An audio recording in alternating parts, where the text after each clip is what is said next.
weltare ɓiɓɓe fulɓe andu diine maɗa fedde heblo sukaɓe africa weltare tv takkusan yoni to babaɓe to hayre gollere to hayre law to hayre mbara to seno busoɓe to bogge to hudallaye to belila urguela to darila barka to wuro ali guelila ko on takkusan juula ha nder galle ceerno abdourahmane dia to pk 8 notchot ko on takkusan kadi juula ha to galle ceerno yaya ba to richatol e ko taari ɗum kala ene jeeya e gardi ndi kabaruji men to leydi Mauritanie nani wula soroga ko jaagogal kalfinaɗo ko fati équipement e transport aseeta hanki o waɗi visite makko de chantier e golle gonɗe e gollede oɗo saaha joni e nder boni tawteɗi e nder wuro Rosse ko taari ɗum kala ha joni to leydi Mauritanie mankale jaltugol aduna sokhna Aissata El Hadji Mamadou Ba falla jaltuɗo aduna to Dakar to leydi Sénégal mankale nangugol activiste biyeteɗo Assane Diouf to leydi Mali mankale jangu poste de contrôle tawteɗo to nokku muɓe mbiyata poste mo Zambougou waɗi tigui mayɓe joyo to leydi Guinée Conakry ko jaltugol aduna joom suudu gonnoɗo hoorejo leydi ndi joom suudu Alpha Condé to leydi Burkina Faso ko joguitiɓe mbaɗi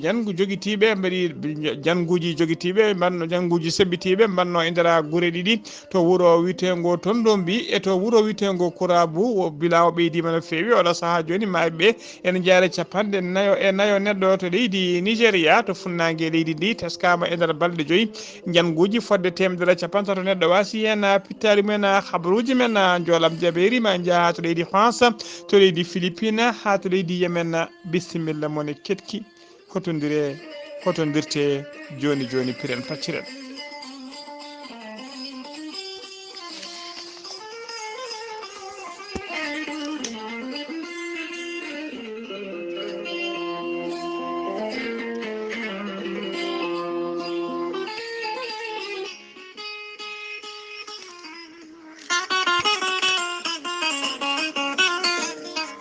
ceerno jibisi wittiyanke safriyanke safruji fina tawa ceerno jibisi kumpitiɗo ƴewgal laaɓaɗo lasrari ceerno jibisi holliti an joguiɗo humre caɗele dewgal caɗele jeeygu caɗele ɗannugal caɗele kayitaji kumaɗo kala hende sa jokkodire ceerno jibisi ma heɓen kollaɓi ceerno jibisi ko wittiyanke leɗɗe cafrowo safroji fina tawa yogay ñabbuji cuuɗotoɗi e nder ɓalli ko wayno fibron kiis hémorroïde tension diabète nonne kadi donkuɗo ɓesnude caɗele gorago mo seyɗani memi kala hen ceerno jibisi no humpiti ceerno jibisi ne jogui lekki kesi wittaki wiyeteki muuɗa hirda sa muuɗi tan a yitoto hen hoore maɗa ceerno jibisi ne jogui leɗɗe bittaɗe cafroje yoga ñabboji cuuɗotoɗi e nder ɓalli kononne kadi ceerno jibisi ne jogui pegge usula ndenka ekkisal haɗanma dabare kame liggeyaji bonɗi kala ceerno jibisi laaɓaɗo listihar sa noddimo a rokkimo indema e inde nenema ma o haalane kala ko gonduɗa ha cikka elle ko onon gondi ceerno jibisi tawete koto Mauritanie to Nouakchott to legala netteka sa yiɗi jokkodirde ceerno jibisi ƴewanma listihar an gonɗo Mauritanie ko ujunere ugguya gonɗo e leyɗele ñamoje franc CFA joɓata ko buuɗi temedde mbuɗo kala gonɗo e leyɗele goɗɗe ceerno jibisi ene yarliti waɗandema taw hay mbuɗa yoɓani beele jokkodira e ceerno jibisi ko numéro makko Wave walla ni Orange Money mbatta ko 77 653 03 67 so tawi noon ko numéro makko appel e WhatsApp ha mbawa jokkodirde makko mbatta ko 00222 47 22 80 84 so tawi noon ko ceerno Alassane Sy onne kadi ko gollodiɗe mo miñi ko so tawi ko on jiɗɗa jokkodirde mbatta ko 00222 32 62 04 96 walla mbaɗa 48 10 00 13 bas ceerno jibisi taweteɗo to jum to leegala wulade beeri woɗɗani juma murida woni toon ko ceerno jibi dem koye on jokkodirta jiɗɗo jokkodirde on gonɗo e Sénégal e nokkuji goɗɗi kala mbatta ko 77 395 99 17 musidɓe tedduɓe ceerno jibisi e jeese meɗena.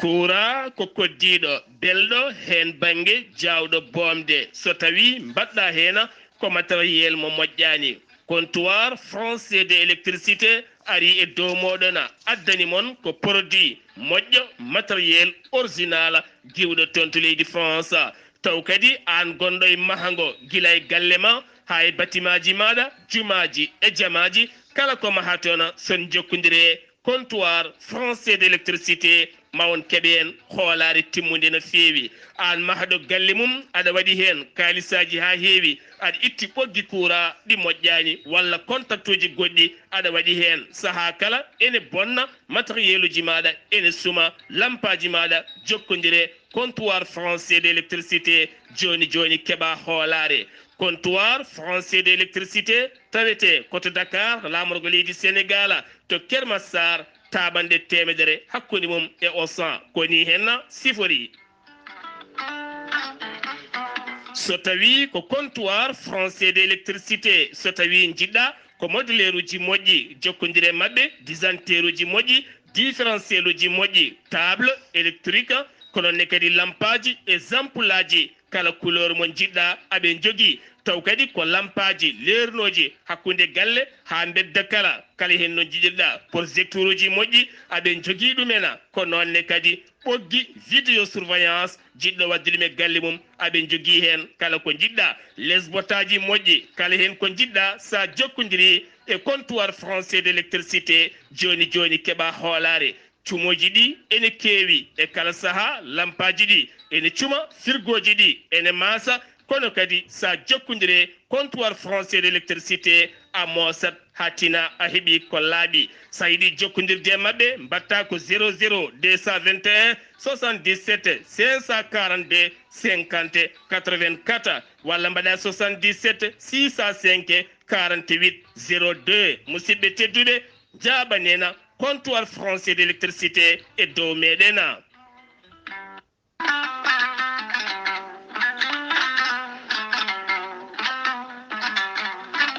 gurelte ko lekki moƴƴi haako moƴƴo iwru ko en to kordinnooro ari ko wallude e safrude ha moni kala yiito hen hoore muɗuma. gurelte ko haako no haako wargani a ittade hena mbaɗa e ndiyam gulɗam aɗa yara aɗa yiito cellal ɓandu maɗa. gurelte ala rewam ala effet ala haydara sa waɗi no wirani hen ma yiito hen kala cellal ɓandu maɗa. an joguiɗo tension jogui AVC ƴiƴam dogata e ɗaɗi mum ɓandu jaaɗoru ɓandu wuloru kononne kadi koyɗe musoje koppi musoji ɓandu musoru kala mum gorel teyya ene safra ha jiituɗa hen hoore maɗa. sa yiɗi andude ko jangta e gorel teyya jahata koto site mabɓe internet mbaɗa www.gorelte.com ma jangan hoore maɗa kala ko poɗɗa yiide toona. sa yiɗi jokkodirde e tonggode gorel teyya beele mbawa hebde lekki ki woto woɗɗu joni joni keɓa hen ko laaɓi. so tawi gonɗa koto leydi Congo jokkodirta koye Haruna Gaydo kabinda so korkari ko toon wo moltoyto mbatta ko 00 242 04 411 68 26. so tawi gonɗa koto Afrique du Sud jokkodirta koye Ibrahima Diallo mbatta ko 0027 82 74 67 672. so tawi gonɗa koto Mozambique jokkodirta koye Ibrahima Ba Pemba Cabo Delgado Alex mbatta ko plus 258 86 128 77 21. so tawi gonɗa koto États-Unis de Amérique jokkodirta koye Abou Sow Kawral Fouta business plus 1 34 77 01 56 77. so tawi gonɗa koto leydi France jokkodirta koye Haruna Gaydo 06 50 99 64 43. musidɓe tedduɓe gorel teyya hewɓe cettima dañi hen jaam. Kettode kaburuji mon e ɗemngal pulaar. Afrique, Asie, Europe, Amérique, Moyen-Orient, Océanie. jam ñalde mon musidɓe tedduɓe eɗen gone dewo biira yenaya lewru avril hitande ujunnaji ɗiɗi e nogas e tati habaruji mon e ɗemgal pular e sawtaye ko musidɗo mon seydi mon Ghalii Abuu Bah to karallagal ha mbawon yiide en to banggue nate ɓosoje ko miñi men seydi men Seydou Abou Bah hono no jande mon jande weltare ɓiɓɓe fulɓe adodiri mon e nder lewru korka he kala ñalawma ko adi kabaruji ɗi ma en gal bismo ceerno men musidɗo men Ibrahima Saydou Kane gorko mo liksebe gorgol o wooda si tigi winnande nde waɗani en ko fati tigi e moƴƴinde korkaji men Ibrahima Saydou Kane assalamu aleykum wa rahmatullah. Salam wa rahmatullah. Ceerno Mouhamadoul Ghalii Seydi Bah en calmini dendagal hettiyankoɓe weltare ɓiɓɓe fulɓe andu diine maɗa. En ñaganimaɓe Allah moƴƴere, en ñaguima nde ɓe ñagonto en Allah moƴƴere, yo Allah waɗan en moƴƴere aduna e lahara. Enen e dendagal bandiraɓe julɓe foof en garti humnude aadi mo gadodirɗen e julɓe ɓe.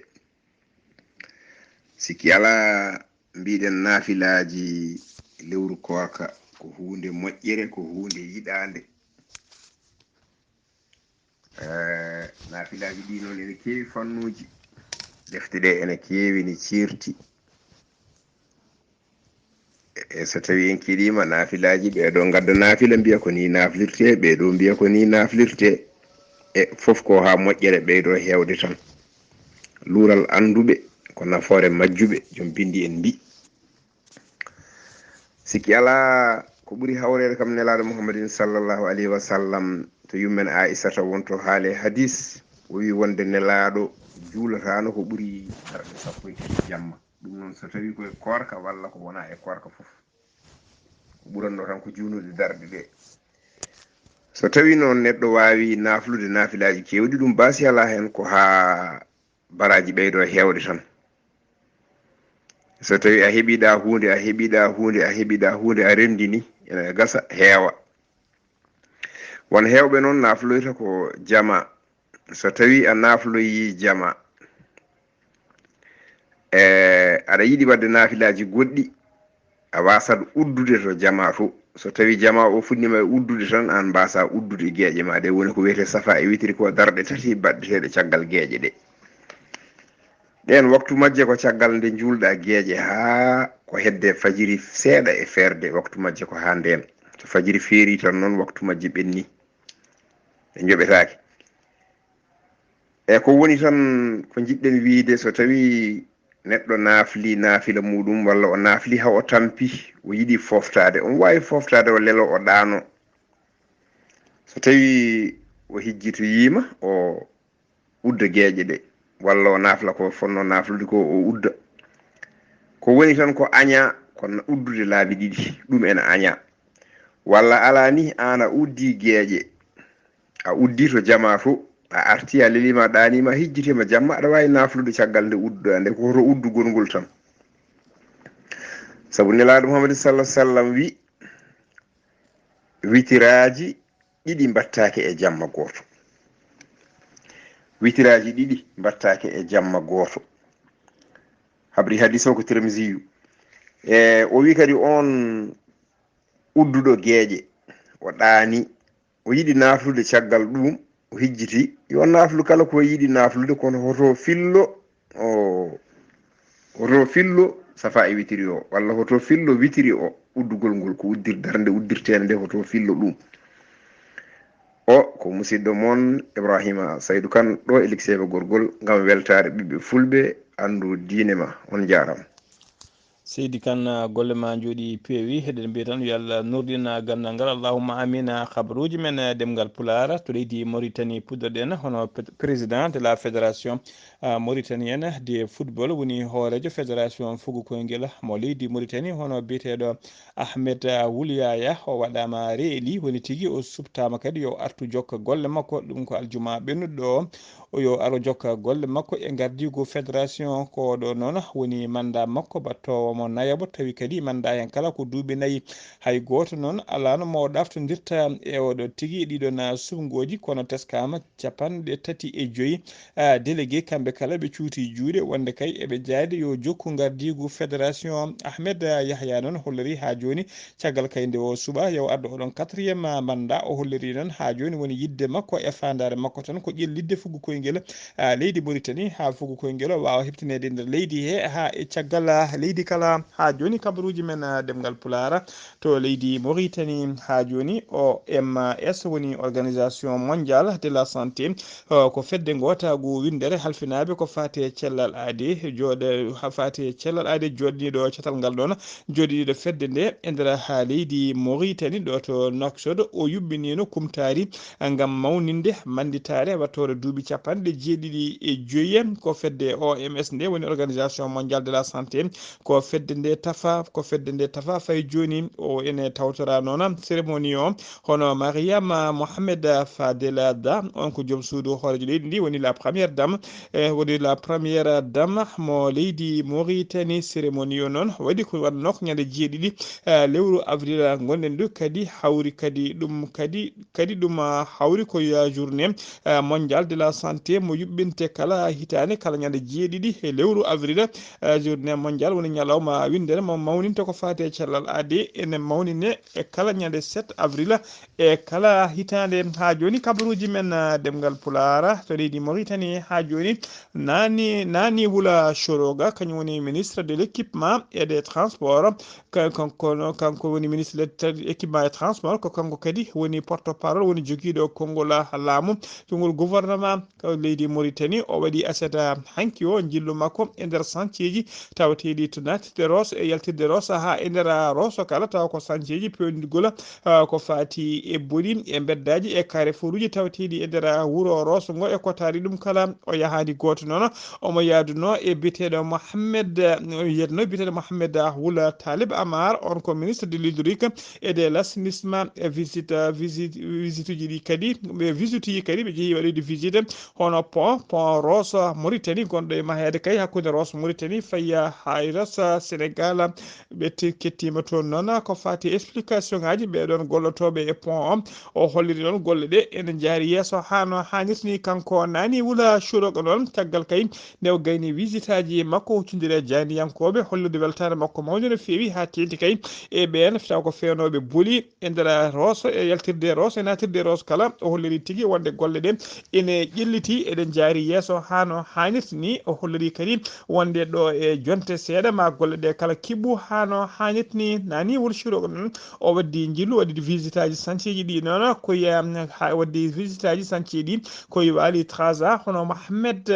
Wula Ahmed Mawlude e wondude hakima Muqadda mo Rosso e tawtorede maire mo Rosso ha joni ko leydi Mauritanie keddoɗen Abou Bakri Ba e famille Fallah no didorino ene kabra dendagal bandiraɓe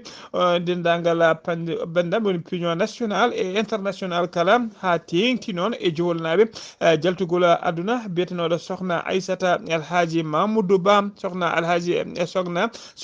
Aissata Elhaji Mamoudou Ba ko kañuma wonno ɓi afo taw ko debbo ono biyetenoɗo Alhaji Mamoudou Ba gaddinoɗo duɗe fala e nder leydi Mauritanie ko aljuma ɓennuɗo o noon o hoti e jomi ko to hôpital mo Fana mo Dakar o yaltiri aduna ko duuɓi 83 o wonano celluɗo noon oɗo dumunna kala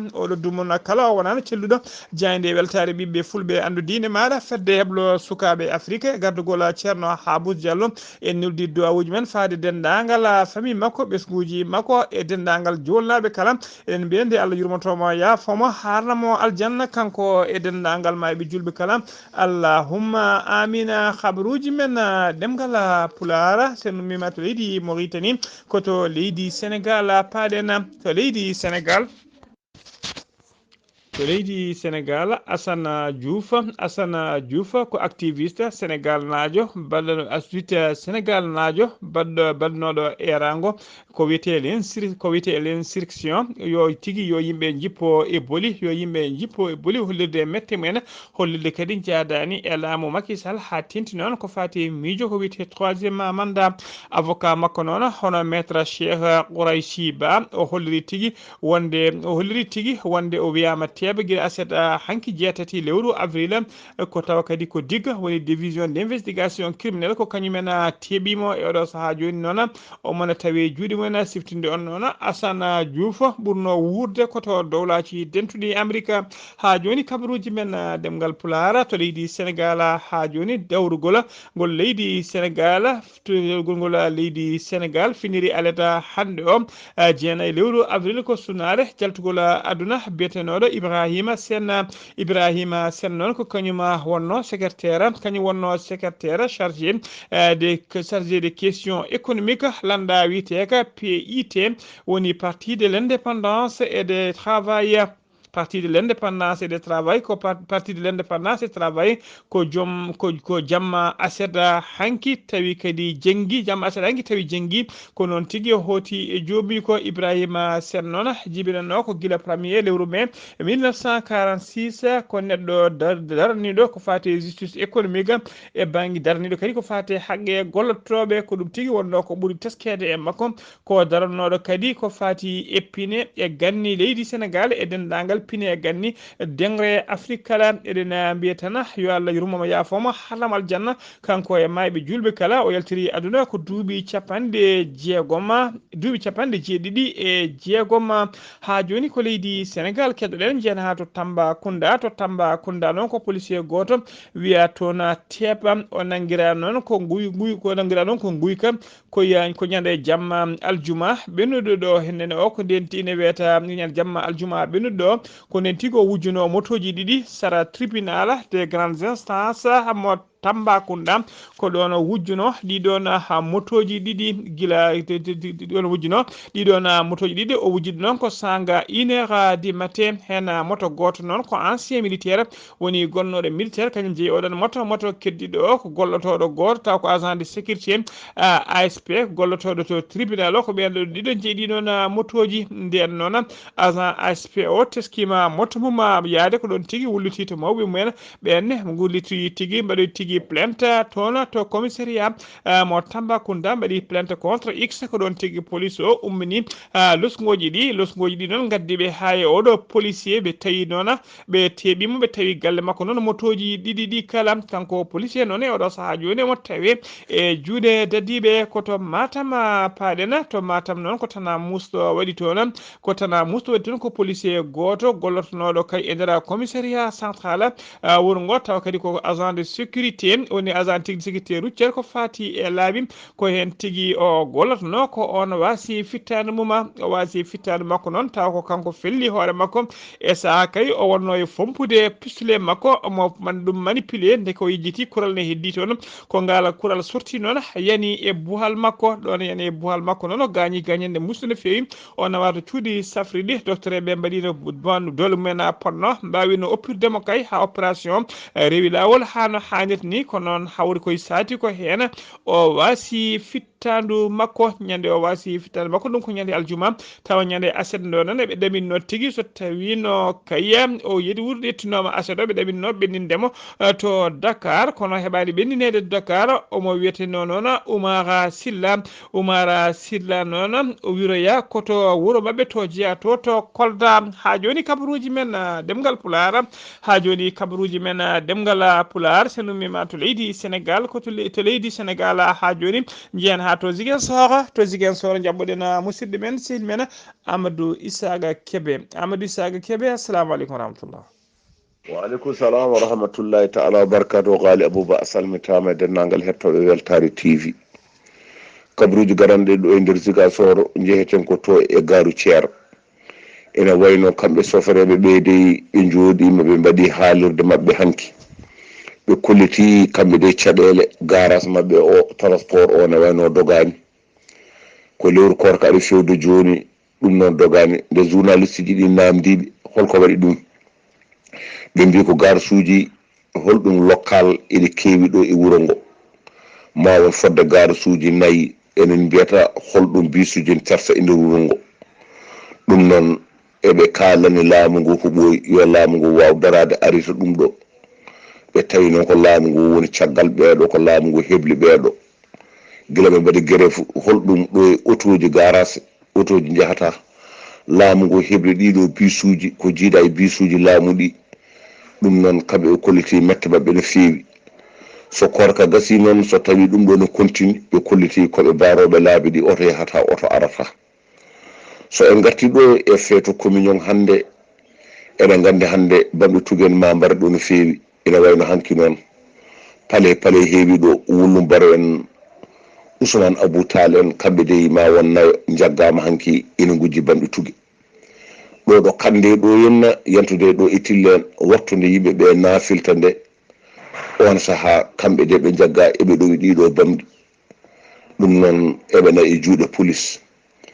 eɗen gandi conférence uji ina continue e lewru korka ndu en mbaɗi ɗo e leegal Kajoor hanki en ɗo e nder garage rond-point garage garu Thier eɗen gandi Alassane Sarr kanko nde o waɗi ɗon conférence gouverneur ari préfet noon ƴetti toon konngol holliti l'islam o e chrétien en o ina yaari yeeso ɗo e leydi ndi ɗo e wuro ngo o holliti kadi yo sukaɓe ngollo o holliti kadi yoɓe goppu haaluji mabɓe réseaux sociaux ɓe ƴeewa gollade ko ɗum nafataɓe ko ɗum nawata leydi ndi yeeso o haalani kadi sukaɓe rewɓe koye mumen kamen yo mbattu holɗum haajuji mumen e jangde ɓe mbaɗa haajuji mabɓe e gollade kamɓe ɓe mbasa yowitade tan e bolle puyɗagu ngu nafata ɗum woni hanki ko haali ɗo henna ɗum noon weltare TV musidɓe Ahmed Issa Keɓe Gorko Mbotto kabruji ɗo fuɗo radio Zik FM jokkodirde e Ghalii Abou Bah yo Allah ko walde jam allahumma amina seydi Keɓe sen ummima to Ziguinchor koto leydi Mali paadena to leydi Mali jeena ha to région ndi Kulikoro ko sagataɓe sebbit sagataɓe joguitiɓe ha teddi ɓe cuwa andite taw kañumen mbaɗi jangu mumen e poste contrôle mo Zambougou noon e tawe e nder cercle mo Kuli e tawe nder cercle mo Kolo Kani e nder région mo Kulikoro jangu ngu noon wanno ko ñande alkamisa jeegoma lewru avril hitande ujunnaji ɗiɗi e nogas tati ko poste kesso noon baɗaɗo ko ɓoyani ene sikka noon ko bandiji jeeyaɓe e fedde taw ko fedde joguitiɓe witede gawo radda ene sikka ko ɓen poti wadde nguɗon jangu bilan provisoire mo laamu ngu rokki oɗo saaha joni ko yimɓe joyo mbasino hen pittali men hen ɗiɗo ko gendarme goto ko policier e ɗiɗo wonɓe ɓe ko jambureɓe habaruji men ɗemgal Pulaar sen ummima to leydi Mali koto sen ummima to leydi kabaruji men ɗemgal Pulaar sen ummima to leydi Mali koto leydi Burkina Faso paadena koto leydi Guinée paadena to leydi Guinée noon hono gonnoɗo ex première dame woni tigui gonnoɗo joom suudu taw ko Alpha Condé gonnoɗo mennoɗo wonde hoorejo leydi Guinée Conakry biyetenoɗo ko joom suudu makko biyetenoɗo madame Condé Hadja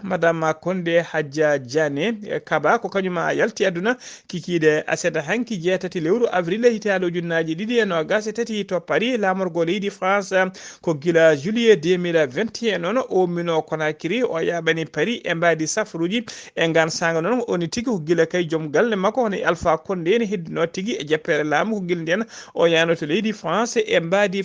safruji Jenne Kaba jibina ko yadira wuuro witego Kankan ko wiro witego Kankan o yalti aduna mbiɗen ko aseda hanki o ɗacci noon sukaɓe tato hen ɗiɗo ko rewɓe e wondude gorko goto ɗe mbiya tan nde Allah yurmomo yafoma harnamo aljanna kanko e mayɓe julɓe kala kabaruji men ɗemgal Pulaar to leydi Algérie paadena e nder juma biteɗo Juma Aboubakar Ala Siddi to wuuro witego Bourdjibou Aréji ene tawi nder leydi Algérie saaha kaya saaha almami wonno tigui e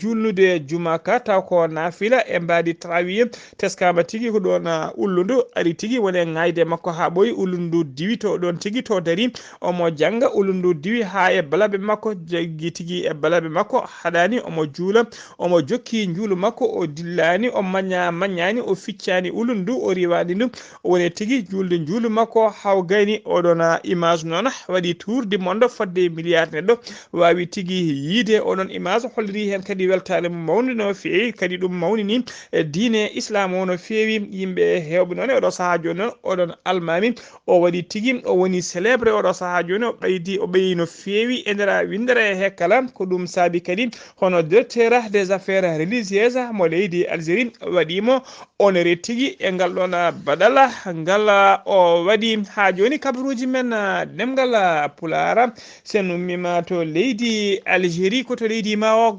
paalena tan to leydi Maroc noon tana musɗo waɗi e nder maaje kaɗeɗe leydi Maroc sara nokku to ɓe mbiyata plage blanche woni plage danejo ko ɗon tigui wonnoɓe waɗɗani nokku biteɗo Guel Mina to worgo leydi Maroc ko lanila jolnogol ɗannotoɓe ɗanne suuɗayru kañumen ko Guel lanila yuwi waɗi tigui sappo e goho neɗɗo basɗo hen fittade muma e nder mayɓe hen noon hen jeetato ko Maroc naɓe hen jeetato ko Maroc naɓe debbo goto e worɓe jeeɗiɗo jeeyaɓe kamɓe foof ɓe jeeya ko ɓen mayɓe kala ɓe jeeya ko nder région mo Guel Mena tato heddiɓe ɓe noon ko Afrique subsaharienne naɓe hen ko tawtata ɓe noon ko hen goto ko debbo e joom galle mum wondude e ɓinguel mabɓe bebbeyel mabɓe guel dañano duuɓi ɗiɗi ko ɓen sappo e goho woni wasɓe pittali ɓen eɗen mbiyat tan yo Allah yurmoɓe yaafoɓe harnaɓe aljanna kamɓe mayɓe julɓe kala habaruji men ɗemgal pulaar to leydi Burkina Faso paɗira bila mayɓe janguji seɓɓitiɓe mbanno ñande jamma alkamisa ne wiyata aljuma ɓennuɗo ɗo e nder guure ɗiɗi tawateɗe e nder région de Sahel wote nder région de Sahel bila o ɓeydima no fewi bila makko maayi hen e oɗo saaha joni yettima 49 mayɗo hen 31 ɓe woni idiɓe warede ɓen mbara tigui koto jangu e nder wuuro witego kurar ku e sappo e tato heddiɓe noon ɓen mbara kono janggo mum ni e nder ngoɗo wuuro witego tondobi noon ko ɓuuri hewde kadi e waraɓe kala ko sagataɓe worɓe koto leydi Nigéria paɗena to funnague leydi Nigéria e nder balɗe joyya teskama fodde kene ɓuura temedere 50 neɗɗo warama taw koye janguji e kareɗi Mouhamadou Buhari hoorejo sortant leydi ndi o holliri hen mette makko no fewi kay e sunare makko mawde no fewi janguji ɗi noon mbaɗi tigui koye nder état biteɗo état de Bénin nder état mo Bénin e koye région tawa kadi ko région mo remoɓe e aynaɓe kala saaha kewi felɓodirde teskama noon ñande aljuma ɓennuɗo noon ko sappo e jeeɗiɗo neɗɗo mbarano e nder camp réfugié e nder état mo Bénin foof noon ko famille aji tawa kadi ɓen foof noon mbiyen ko fermier ji woni tigui ko remoɓe e nehoɓe jawdi ñande alarba de kadi ko 50 neɗɗo kañumen woni waranoɓe tawa foof ko communauté wiyeteɓe Umo Guidi ko ɓen mbara ñande alkamisa nde noon ko 49 neɗɗo woni waraɓe tawi ko jeeyaɓe e leñol bitegol Ikobi wono gouverneur kesso cuɓaɗo e oɗo saaha joni yo ardo oɗon état mo Bénin taw ko pasteur walla mbiyen père Hyacinthe alias prêtre catholique o holliri hen sunare makko mawde no fewi o donima kadi dendagal jayaɓe hen ɓe mawiɓe ɓe kala mo wiye nde Allah yurmo yafoɓe gañiɓe ɓene omo wiya tigui yo Allah rokku ɗumen jaam e kisala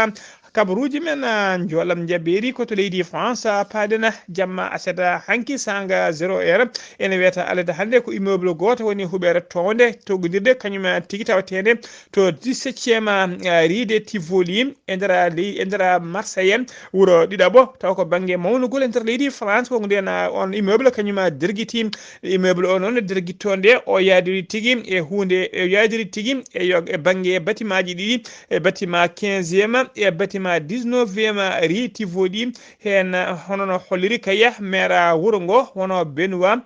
payana o holliri noon koninkoɓe faabo nan darino dole mumen ponnone urta leydi kay ngam yilade kay ɓena wurɓe e gañiɓe wawde dandude ɗumen o mo wiya tan noon yimɓeɓe nde padata o pire saabu kay mo ɗamini ma mayɓe hewɓe ma tawe hen koto leydi Philippine paɗena aseda hanki jeetati lewru avril ko cumo waɗi e nder wuro woto so waɗɗani maniya ko lamorgo leydi ndi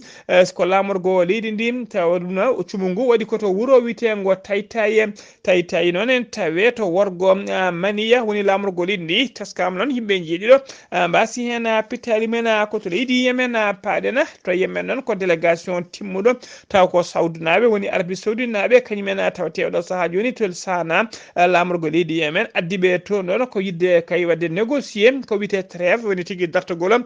pellodiral e wargoji hakkude dadiɓe leydi ndi hakkude mumen kay e ɓen wiyeteɓe robeɗo utisen taw ko yemmeta naɓe fodde duuɓi jeetati joni noon koɓe kaɓa e oɗo saaha joni noon hay sinno hono oɗo délégation hewani taw ko Arabie Saoudite naɓe oɗo saaha joni kam délégation yettima to Yemen tawi adduɓe ko toon ko dogde jamna beele jaam duumiɗo ne dañe kay pellodiral e barodiral ngal ene darto hakkude koninkoɓe Bashar al-Assad walla hakkude koninkoɓe Yemen naɓe hakkude mabɓe e ɓeɗon taw ko ɓen wiyeteɓe rebelle Houthis musidɓe tedduɓe gasi ha laaɓi ceer ko ɗum ɗo wonno komin tongat noon kabaruji men ɗemgal Pulaar eɗen ciftine noon bandiraɓe kala ha tengti e jowollaɓe wonɓe nder leydi Mauritanie wonɓe jowol wonɓe ha to diaspora kala wonde kay hono no heewade ɗuɗal ceerno Hadi Sy e kala hitande so mawninde kay jamma leylatul qadri hitande hikka nde kadi altine janggo o so artoyi ko nden tigui ɓe ɗamini mawninde oɗon jamma leylatul qadri noon dendagal mbiɗen julɓe dendagal almuɓe dendagal seeremɓe kala dendagal polpolol dande maayo guure taariɗe jowol kala hoddiɓe jowol ha tengti noon e jowol laaɓe ne teddinira kadi kañumen jeeyi oɗon jamma taw ko jamma leylatul qadri musidɓe tedduɓe gasi ha laaɓi cerra ñalawma janggo ma en ketto musidɗo men sehli men ceerno Ablaye Sarr ketki malaki jaam yo jaam Allah jogomi jogo on